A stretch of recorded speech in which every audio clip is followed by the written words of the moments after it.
Film ini diawali dengan seorang wanita montok Bahenol bernama Yunye. Tidak lama suaminya bernama Senggu memberikan sebuah kode bahwa malam ini celengannya belum diisi. Yunye yang paham akan hal itu langsung saja minum sebuah vitamin agar tokcer dan gacor saat di lapangan. Dan mereka pun langsung saja melakukan ritual adu gacor. Paginya Yunye sedang masak untuk sarapan suaminya yang akan kerja. Tapi edannya saat sedang sarapan, Yunye menggoda suaminya. Berhubung mereka ini pengantin baru yang sedang dalam masa pertumbuhan, ujung-ujungnya mereka langsung saja melakukan ritual penggoyangan meja makan. Anjrit, sungguh sarapan yang sangat menggoyangkan. Setelah itu Senggu lalu berangkat kerja. Dan sudah ditunggu oleh temannya, kita sebut saja Udin biar simple cuy. Senggu ini bekerja sebagai seorang fotografer. Dan si Udin seorang dokter. Tapi hobinya suka ngintip Senggu dan Yunye yang sedang gacor setiap malam. Lalu istrinya si Udin yang bernama Kokom terlihat sedang membuang sampah. Tapi kampretnya, sampahnya itu malah dibuang ke tempat sampah milik Yunye. Padahal, tadinya tempat sampah Yunye cuman segini cuy. Tapi sekarang jadi satu karung. Parah ini mama. Tapi Yunye yang melihatnya terlihat santuy. Dan berniat akan pergi olahraga ke tempat gym. Singkatnya, Yunye olahraga dengan begitu semangat. Yang membuat otak saya nggak fokus liatnya cuy. Dan ditemani oleh teman sekaligus pelatihnya yang bernama Taijun. Kita pinasin aja cuy biar fokus Di tempat lain terlihat Senggu yang sedang melakukan sesi pemotretan pada seorang model bernama Yurin. Setelah selesai mereka lalu minum jamu temulawak bersama.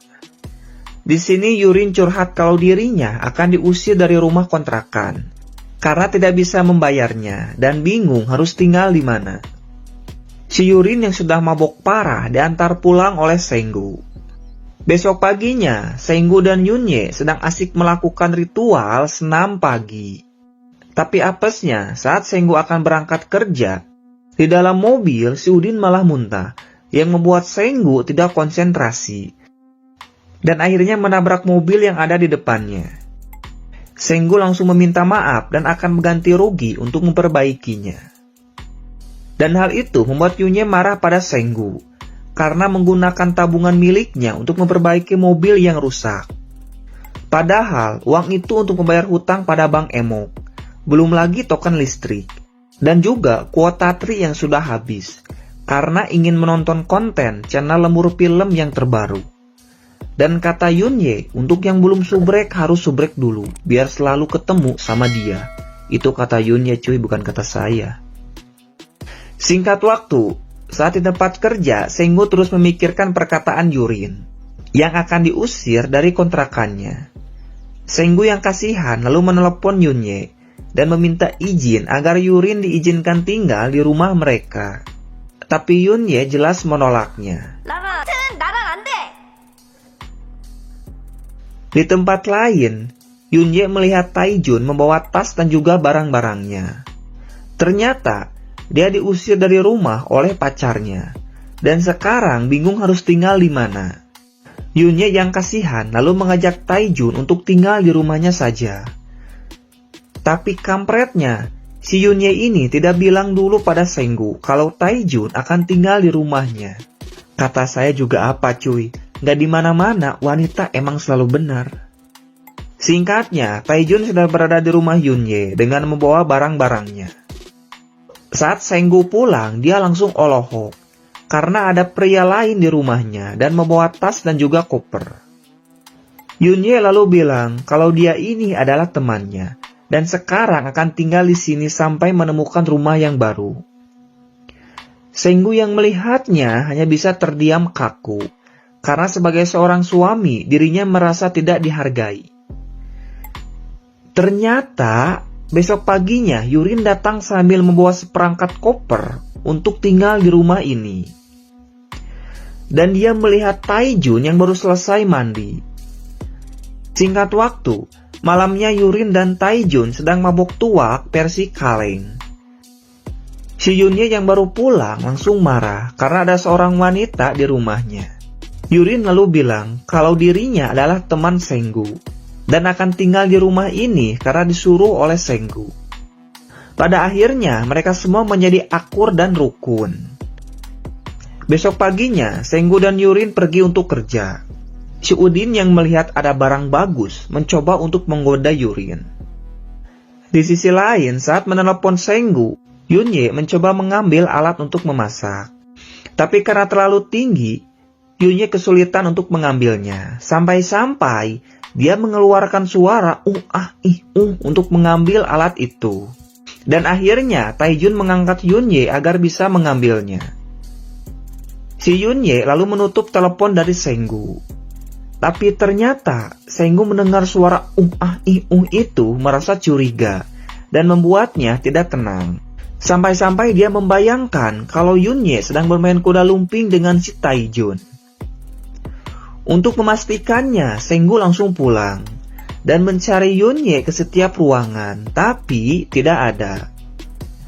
Dan pada saat bertemu dengan Yunye, langsung saja melakukan ritual gaya anak tangga. Malamnya saat tidur, Yunye terbangun dan melihat Senggu sudah tidak ada. Ternyata Senggu sedang asik mabok bareng bersama Yurin. Tiba-tiba Yunye datang yang membuat mereka langsung kaget. Di sini Yunye marah, tapi si Yurin yang mendengarnya malah terlihat santuy kalem. Yunye lalu menyuruh Senggu untuk tidur. Besok paginya Yunye berniat akan pergi bertemu dengan temannya. Sebelum pergi, dia masuk ke kamar Yurin yang masih tidur. Dan hal itu membuat Yunye merasa tidak tenang karena meninggalkan Senggu dan Yurin di rumah ini berdua. Singkatnya, saat sedang bersama dengan temannya, si Yunye terus memikirkan Senggu dan memutuskan untuk pulang. Saat di mobil, dia menelepon Senggu dan mendengar suara Senggu seperti orang yang sedang bermain kuda lumping. Si Yunye pun semakin tidak tenang, ditambah lagi jalanan yang macet. Dia pun memutuskan untuk lari agar cepat sampai rumah. Saat sudah sampai rumah dengan suasana yang gelap, si Yunye langsung disambut oleh suara pemersatu bangsa. Dan saat lampu dinyalakan, ternyata mereka bertiga sedang asik menonton sinetron sambil menangis. Kampret emang. Mereka pun lalu makan bersama. Tiba-tiba, Yunye merasa mual dan pergi ke kamar mandi. Ternyata si Yunye sedang tekdung. Tapi jadahnya, saat Yurin dan Taijun memberikan selamat, si Senggu malah tidak bahagia sambil melihat ke arah Taijun. Besok paginya, Yunye dan Senggu tidak nafsu makan. Tapi beda halnya dengan si Taijun yang makannya dengan begitu lahap, yang membuat Yurin merasa ilfil. Siang harinya Yurin dan Senggu berniat akan memasang CCTV di setiap sudut rumah, termasuk kamar Senggu. Singkat waktu malam harinya, Yurin mencoba menanyakan langsung pada Taijun. Apakah Taijun pernah bermain kuda lumping bersama Yunye? Di dalam rumah, ternyata si Yunye tahu kalau di kamarnya terdapat CCTV. Hal itu membuat Yunye marah sekaligus menangis. Karena Senggu tidak percaya padanya dan menuduh Yunye telah berselingkuh dengan Taijun. Tidak lama Yurin dan Taijun datang. Di sini Taijun langsung menjelaskan semuanya, bahwa dia tidak pernah bermain kuda lumping dengan Yunye. Justru dia sangat berterima kasih pada Yunye karena telah diizinkan tinggal di rumah ini. Akhirnya mereka semua menjadi akur dan besok malamnya langsung merayakan atas kehamilan Yunye. Setelah selesai, saat Senggu mengambil minum, dia mendengar suara pemersatu bangsa. Dan ternyata itu suara Yurin dan Taijun yang sedang melakukan senam malam hari. Film pun ditutup dengan si Udin yang sedang mengintip kegiatan mereka berempat. Dan film pun tamat cuy. Ending yang sangat mengintipkan. Pelajaran yang dapat diambil dari film, jangan pernah menuduh orang lain tanpa adanya bukti.